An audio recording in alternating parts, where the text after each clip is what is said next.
করেছে বন্ধুগণ।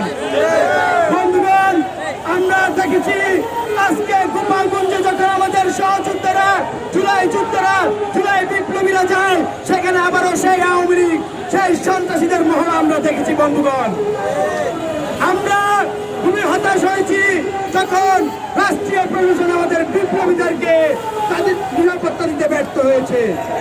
আমরা মনে করছি আওয়ামী লীগের বিরুদ্ধে, খুনিদের বিরুদ্ধে, চাঁদাবাজদের বিরুদ্ধে, সন্ত্রাসীদের বিরুদ্ধে আমাদের যে লড়াই, সে লড়াই বাংলাদেশ পুনর্গঠনের একটি আদর্শিক লড়াই এবং সেই লড়াইয়ে ছাত্র জনতার পক্ষ থেকে, ছাত্রদের পক্ষ থেকে আমরা সবসময় মাঠে থাকবো, সজাগ থাকবো, লড়ে যাবো বন্ধুগণ।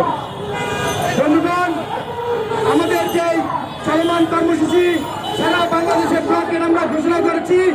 আপনারা জানেন ইতিমধ্যে বাংলাদেশের বেশ কয়েকটি রাস্তায়, মহাসড়কে কিন্তু এই ব্লকের কর্মসূচি চলমান আছে।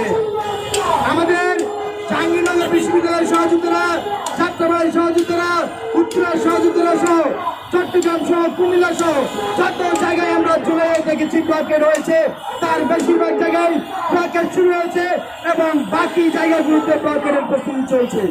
আমরা দেশবাসীকে বলতে চাই, আমাদের যে লড়াই, আমরা যে ব্লকে দিয়েছি, আমরা জানি আপনাদের জনদুর্ভোগ হচ্ছে, কিন্তু আমরা আপনাদের কাছে সময় চাচ্ছি এই সন্ত্রাসীদের, এই আওয়ামী লীগের খুনিদের বাংলাদেশ থেকে বিতাড়িত করার জন্য আমরা সময় চাচ্ছি।